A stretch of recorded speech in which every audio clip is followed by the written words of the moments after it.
Extra baggage fees. An excellent service, not extra fees, is what Transport Minister Anita Anand says Canadians expect from our airlines after Air Canada announced new costs for some passengers. So starting January 3rd, passengers flying on the cheapest basic fares will have to pay $35 for their first carry-on and then an additional $50 for the second. If passengers try to board with a bag that they didn't pay for, well, they're going to be charged a $65 fee per item. So Gabor Lukacs is the president of Air Passenger Rights. He's our guest this morning from Halifax. Good morning. Good morning. Air Canada has said that these changes are, quote, a commercial decision. They're trying to be competitive. What problem is the airline trying to solve by charging for carry-ons now? The airline is trying to solve its cash flow problem first and foremost. This type of fees are junk fees, as they call them, south of the border, and they are just adding to the cost of air travel. The fundamental issue from a passenger perspective is that you should be able to know exactly how much your trip is going to cost you when you purchase a ticket. That is a fundamental right of passengers, and charging such junk fees deprives passengers of being able to exactly know, not just adding up the math, but mentally to be able to compare different prices in an effective manner and make an informed decision.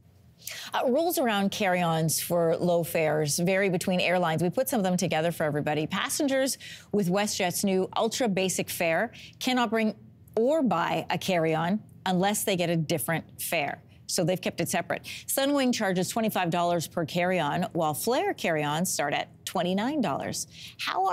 Not only how are airlines allowed to do this, but how do you explain the difference in the Air Canada baggage charge? That was a commercial decision of how much more junk fees they are trying to charge. I guess the idea is if you buy Air Canada anyway, then they feel that they can charge this much.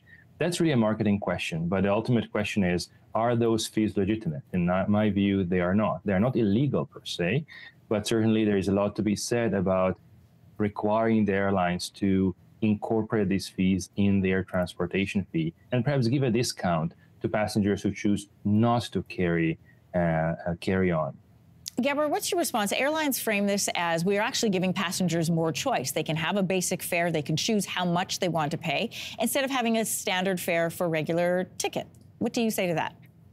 Airlines could give passengers discounts if they choose not to have baggage, if they choose not to have a carry-on, and that's nothing wrong with about that. The problem here is a drip, drip, drip effect, that you buy a ticket and you think that you are going to actually get from A to B, but then you have some airlines charge you even a boarding pass fee, a seat selection fee, a baggage fee, a carry-on fee. You're talking about a number of items that add up, and ultimately the purpose of consumer protection is that passengers will know how much they have to pay to get from A to B, and it will be transparent, that when you just look at an ad, you will know how much it's going to cost you. Just think of a family of 4 people. When you add all these fees, it does add up to thousands of dollars. Transport Minister Anita Anand said she's going to summon Canada's airline CEOs for a meeting on the fees that they charge. That's happening later in December. What action would you like to see from Ottawa on this? Unfortunately, the current government has a dismal track record on passenger rights. They are saying the right things, but at the same time sabotaging Parliament's will to protect consumers. What could be done here is a quick and efficient amendment by Cabinet of their passenger protection regulations to deal with how prices are being advertised. That's really the issue here. There's nothing to prevent an airline from charging as much as they want for a ticket, but how they present it, how they break it down, how they advertise it, that is regulated. And Cabinet has the authority under the law to fix it. Usually what we hear from the government is that they are waiting for the Canadian Transportation Agency for any fix. That is unfortunately a lie.